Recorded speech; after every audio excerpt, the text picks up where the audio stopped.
Olá, sou a professora Regina Fernandes Sanches. Minha formação é na área da missiologia, tenho um mestrado na área e tenho também um mestrado em teologia latino-americana. Eu publiquei alguns livros, mas os principais deles que dizem respeito ao conteúdo desse curso é o livro Teologia da Missão Integral, também Como Fazer Teologia da Missão Integral e Teologia Viva. Certo? Tem também Teologia da Igreja, que trata do assunto da igreja uma perspectiva mais latino-americana. Bom, esse curso é um curso de teologia latino-americana. Nós vamos tratar de aspectos históricos e metodológicos. Ao conteúdo desses vídeos, acompanha um livro que você já deve ter recebido em casa, que trata desse mesmo assunto, dos aspectos históricos e metodológicos da teologia latino-americana, com ênfase principalmente em missão integral, que vai ser o foco do nosso curso. Bom, seja bem-vindo ao nosso curso, que você leia o livro que acompanha este curso, veja todos os vídeos, porque é muito importante, cada vídeo tratará de um conteúdo específico relacionado a este conteúdo. E faça as atividades de avaliação para no final desse curso você poder obter o certificado, de um curso de teologia latino-americana. Entrando então no nosso assunto, há muitos equívocos quando se fala, principalmente no nosso meio evangélico, sobre a teologia latino-americana, principalmente sobre a relação entre teologia da libertação e teologia da missão integral. Qual a relação entre as duas? Como as duas são chamadas de teologia latino-americana, sendo uma de expressão mais católica ou do protestantismo ecumênico, no caso da TDL, como é chamada a Teologia da Libertação, e a outra, chamada de TMI, ou Teologia da Missão Integral, que é de vertente mais evangélica latino-americana, portanto, vem daquela tradição protestante dos avivamentos que aconteceram na Europa, em sua expressão na América Latina. Então, muitas pessoas buscam compreender ou, às vezes, falar a respeito, e nesse esforço acontecem alguns equívocos quando não se reportam como se deveria para os aspectos históricos e as diferenciações metodológicas.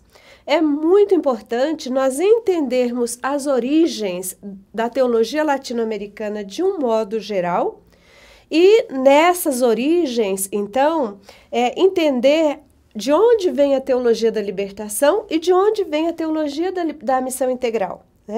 As duas começaram mais ou menos na década de 60, entre a década de 60 e 70 do século passado.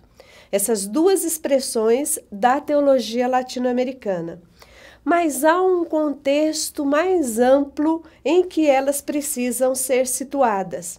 Elas não surgiram sozinhas no cenário mundial, Não foi a teologia latino-americana que se fez sozinha, mas ela surgiu, ela apareceu no contexto das chamadas teologias terceiro-mundistas, ou de terceiro mundo, também chamadas de teologias contextuais. Por que teologias contextuais? Porque eram teologias específicas de regiões e de situações socio-históricas. Por exemplo, teologia africana.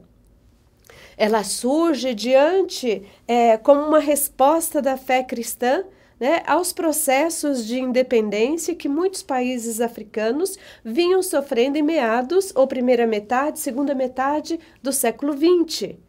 A teologia asiática, da mesma maneira, só que a teologia africana é um exemplo importante para nós, por causa da nossa própria relação com a África, mas a teologia africana ela surge reivindicando aspectos principalmente culturais.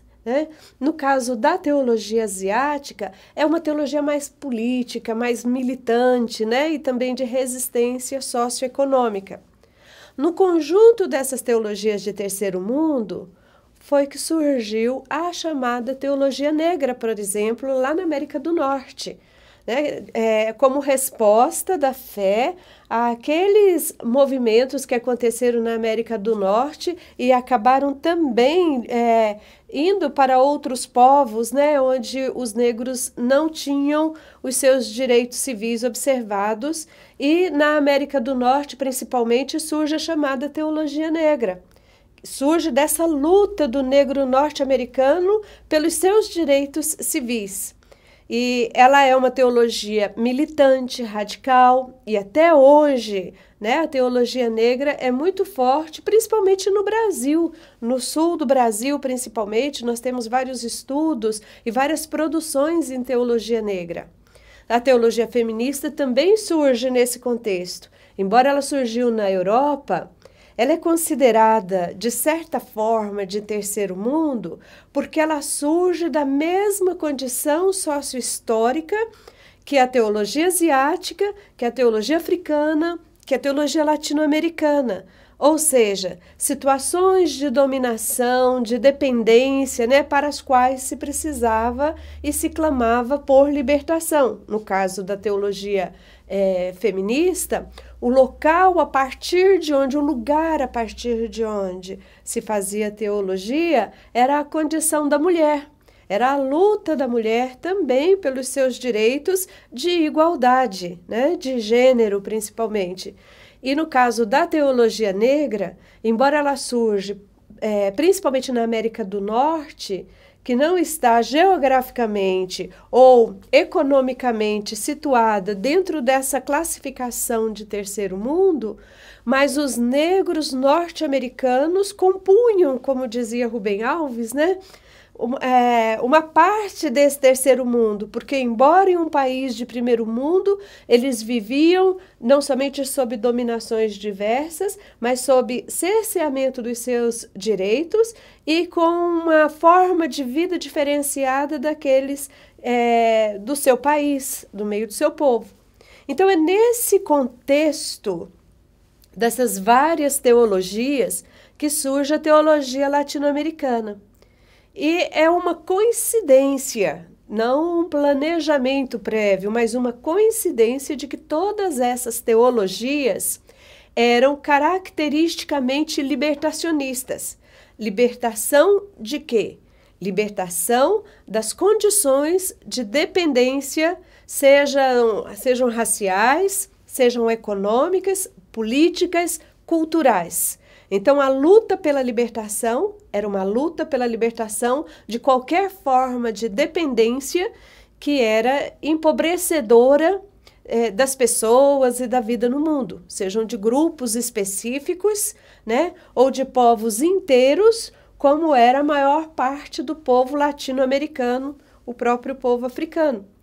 A teologia latino-americana, ela surge, então, na década de 60, como uma teologia de terceiro mundo, como uma teologia contextual. Esse nome terceiro mundo não é um nome adequado, né? É um nome que nos foi dado e ele por si só já era complicado na época em que começou a ser utilizado, porque era uma classificação socioeconômica, política, querendo afirmar, existem povos de primeiro mundo e existem povos de terceiro mundo. E esses povos de terceiro mundo, se eles se desenvolverem, eles podem chegar a ser povos de primeiro mundo. Mas aí, a própria teologia da libertação começou a questionar essa situação do desenvolvimento, né? Essas falas em torno do desenvolvimento e a perguntar o que de fato é desenvolvimento de um povo. Uma das pessoas que surge com essa pergunta de forma muito clara é Gustavo Gutierrez no livro Teologia da Libertação. Então ele tem um capítulo que ele trata a respeito desse tema. O que é a dependência, o que é o desenvolvimento?